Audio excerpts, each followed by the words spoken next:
we are doing a floral wreath, somewhat florally. It has a poinsettia, it has some large gum nuts, and it has cedarwood twigs and a succulent. All of these fun things we are going to paint and bring to life. And I'll tell you a little something about cedarwood. If you've been flying off with a million ideas this month, and you really just need to hone in and pipe down and ground yourself, then cedarwood is the best essential oil to just drop into a atomizer or open it up nearby or just smell it in the bottle. You'll be surprised at how grounding and really focused you feel after inhaling that fragrance. Now, I do have a wreath that you'll see in the video, and that was what gave me inspiration to create this. So if you have anything around you that you'd like to paint, why not just paint that and make sure you have little mindful moments every single day? So if you are looking for something fun to do in your sketchbook journal or in your aroma journal, why not grab some watercolor supplies, pencils, and your sketchbook journal so that we can paint together. I've lit a little candle. I'm just going to put it to one side. Where am I going to do it? Let's do it there. Then I also have my Derwent Intense watercolor soluble pencils here.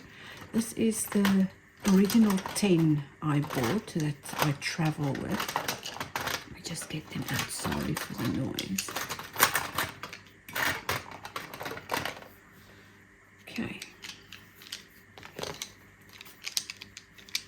And I was thinking, maybe we could paint this wreath while there are still living parts to it. Now, I made this with a friend about 2 weeks ago, and the plants are definitely starting to wither away.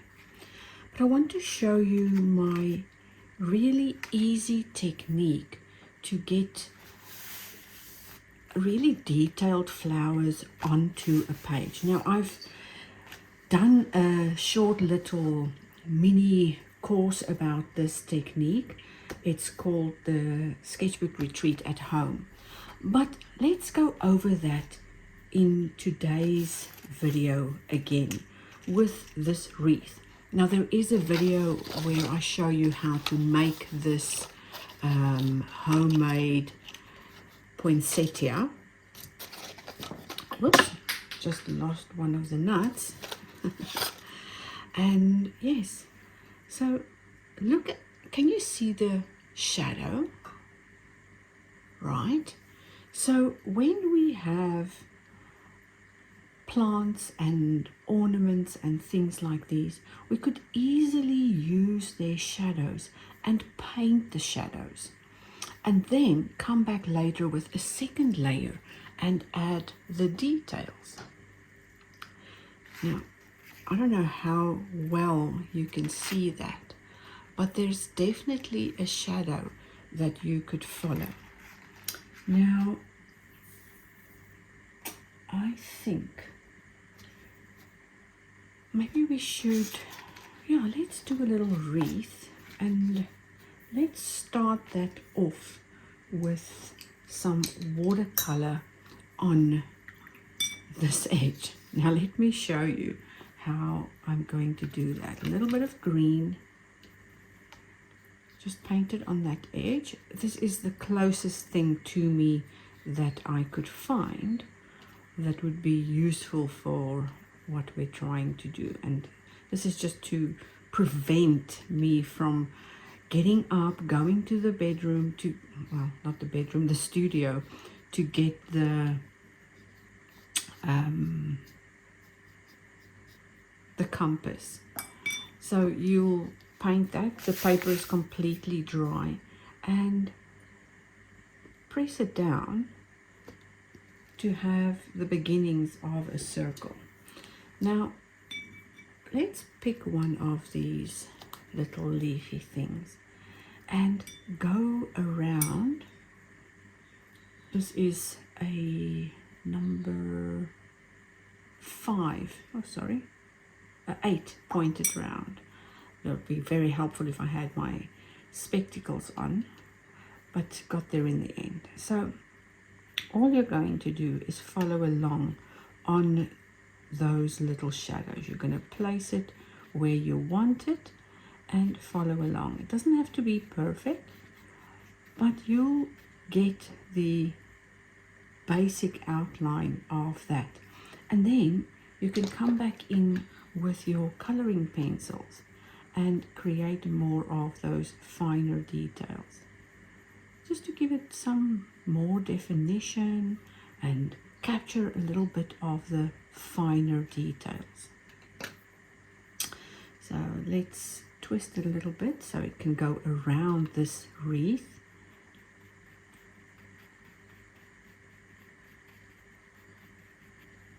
Now I don't want to fill every single inch because I'm going to have to spread this a little bit.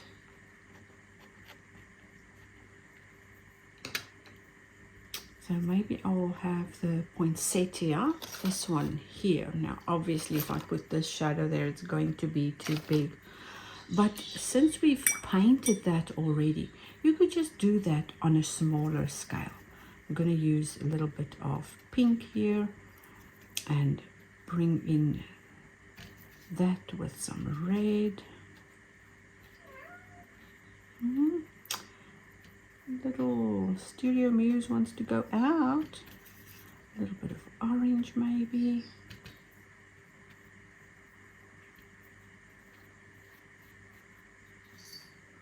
Just capture what could be a poinsettia. You don't have to have all the details in there just yet.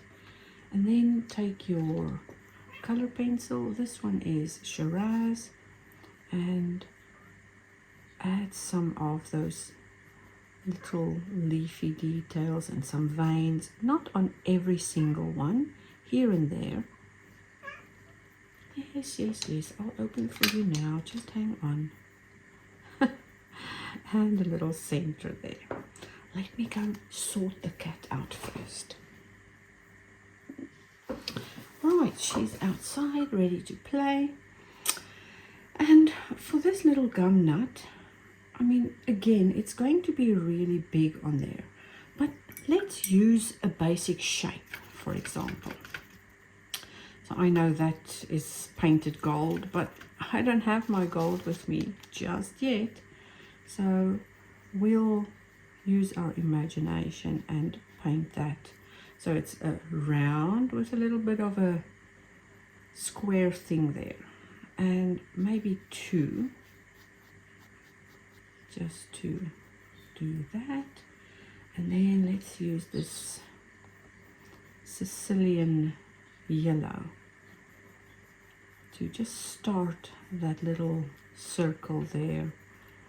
Maybe give a bit of a drop shadow here at the bottom. There we go. And then we can take that dark chocolate and add a little thing there. Maybe I'm not going to put a stem. I think I'll add some more green over here. Now you can turn and twist your book any way you like. I'm just freestyling and free-flowing with this, playing a little bit and creating as I am discovering what we are doing. All right. A little bit of green in there. Shall we use another shape? No, let's keep on with green.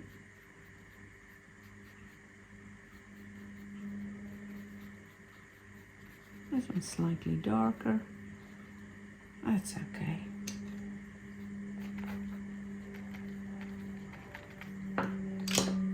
How about we do one of these? Well, you know what? It's already looking pretty. I don't know if I want to add more elements. Maybe let's just keep it simple and add some of these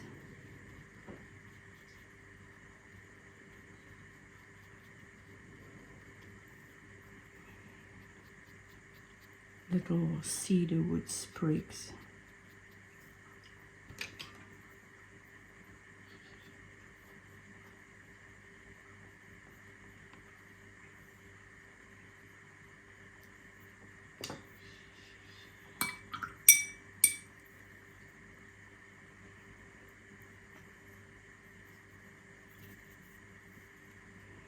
We're running out of green there. I'll have to fill that up again.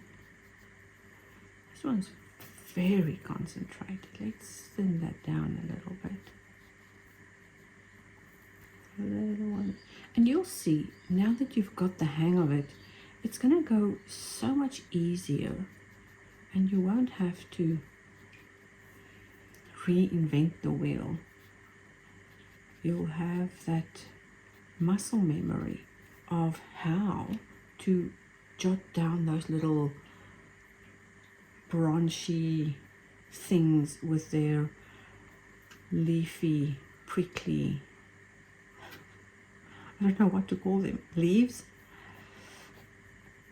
Anyway, so let's see, maybe we could add a few berries over here. I know we don't have berries, but I just feel like having a little something red over here. Maybe another one there, and a few over there. Oh, I'm liking that already. Maybe we need a second layer there. There we go. Just to pop that color a little bit more. I'm liking that a lot. It's simple, it's easy, and now I will have the memory of this wreath for a long time to go.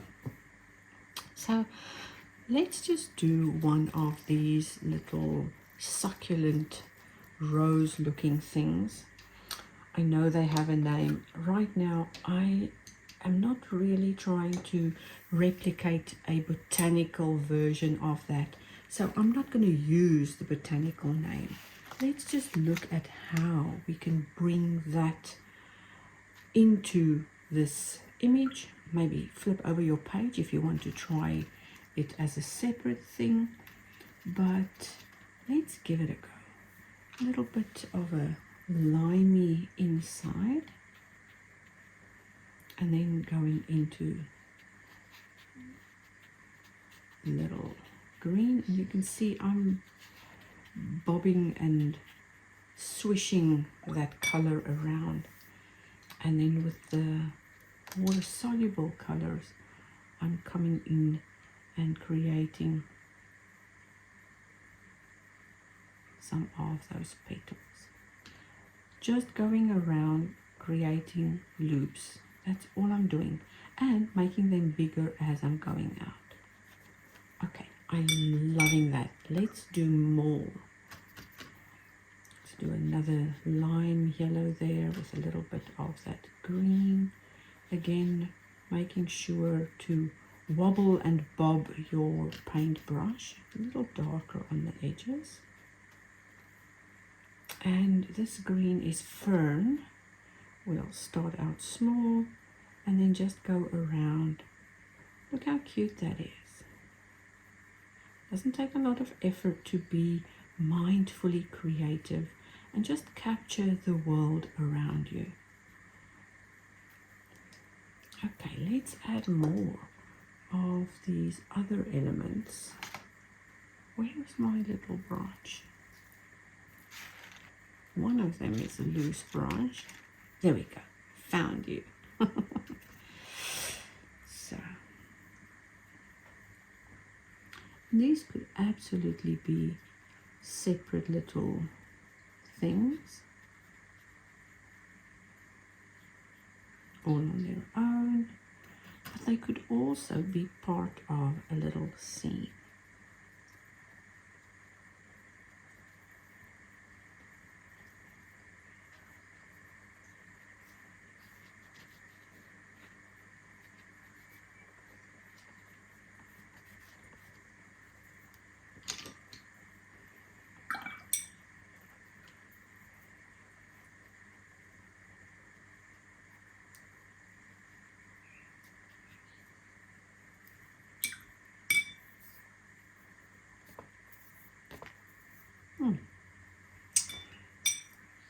That there, I just love that, so loose and free. Let's put that one that way. Tuck it in there.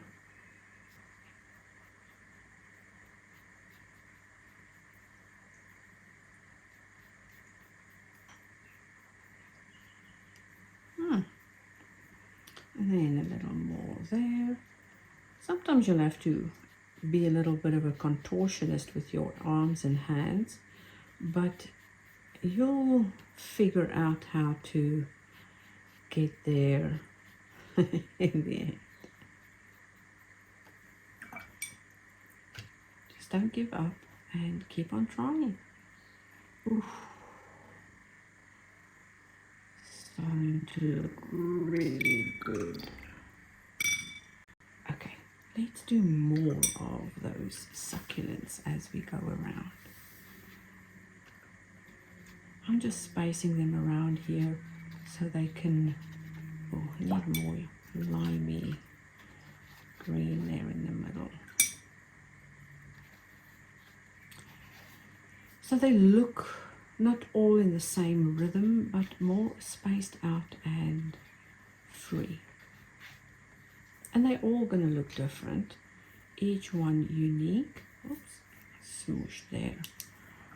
Let's just turn that little blob into a cherry, okay, or a berry.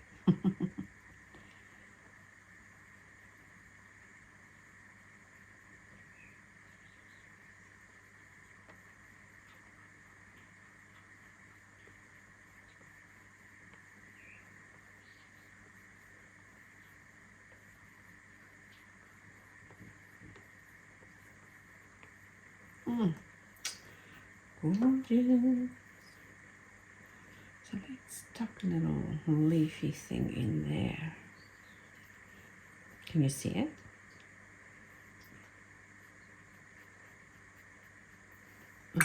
Dirty brush.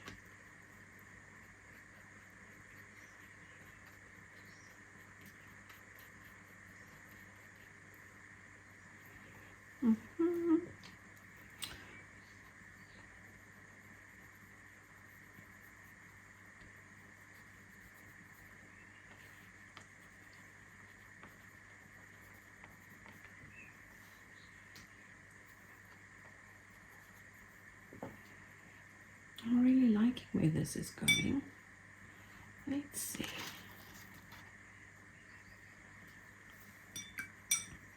Let's make another one over there.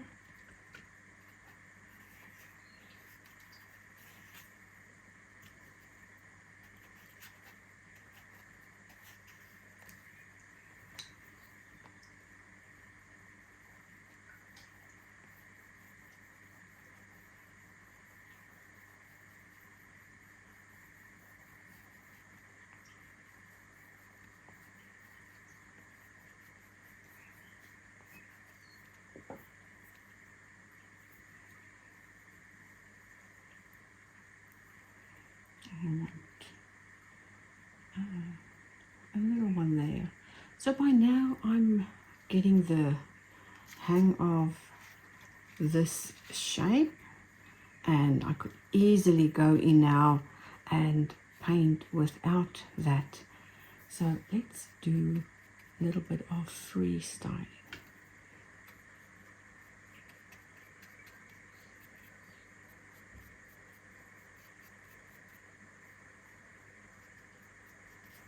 Okay, so it's easy. Little paint, little pencil, little play, little extra color.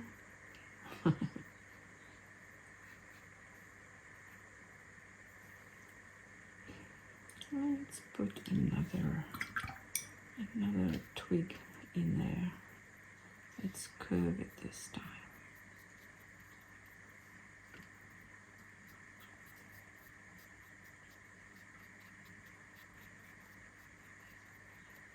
Oh, I can just see where this is going.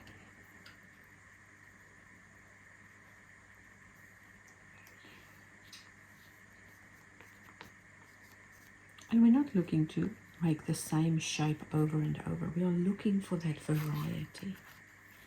Just going to tuck that inside my book, just so we can play a little bit more. So this time, let's make one there in the corner so that it's not aligned with the other ones on the same level.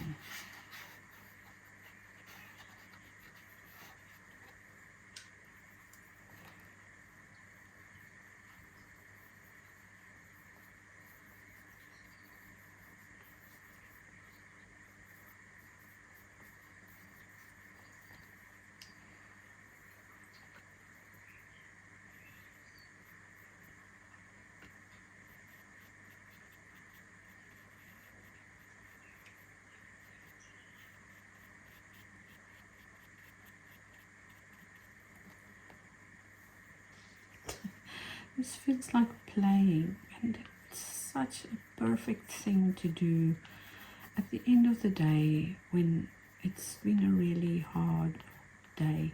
It's like nourishment for a tired soul.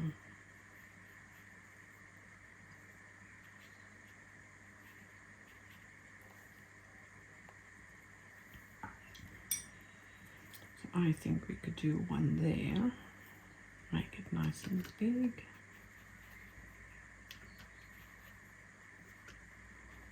And in this process, don't forget to look at how the watercolor plays and interacts with the paper and how the little puddles push and pull. That mesmerizing thing about watercolor is what's going to help your brain set that down tone and reset all the things that's going on in your mind.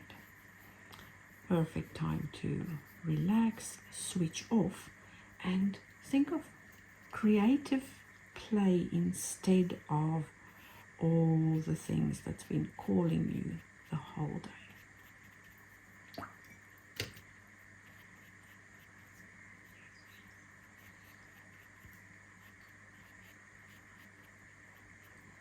And remember to add some water or more concentrated pigment so your pictures are interesting, like that lighter to darker values and color scale.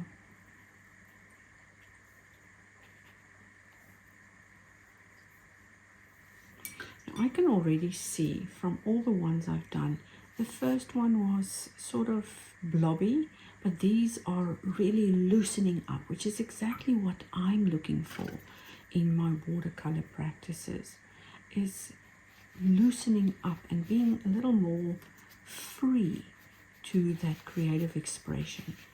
I've said it so many times, I'm not looking to create botanical studies.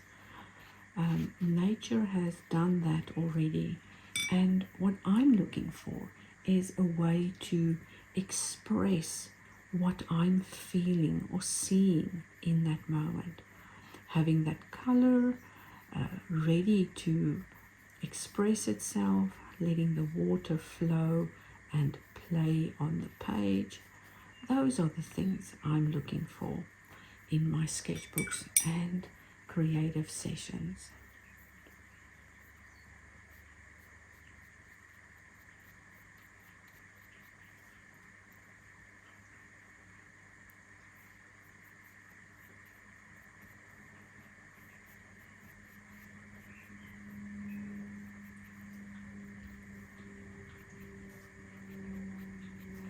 Now you can also go over some of the previous ones that have tried to intensify some areas and give it some extra shadows and little leafy bits that you didn't or weren't able to do in the first round of color.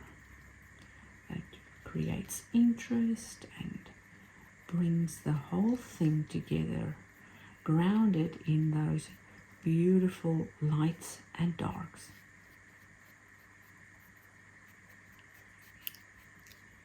Now, I don't know about you, but I'm feeling really good after today's session. I'm looking forward to making some delicious dinner and just relaxing for the rest of the evening. Maybe grabbing a book and making time for reading, as I'd like to fill my mind with more beautiful things and not be swept away by what's going on in the world.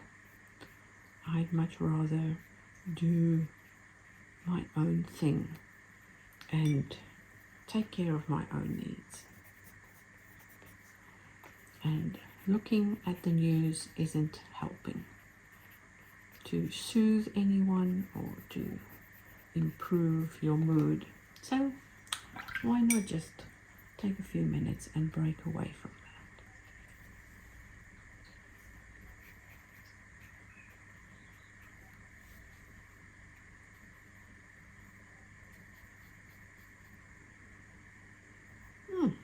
There we go. Finished, complete, and really, really pretty.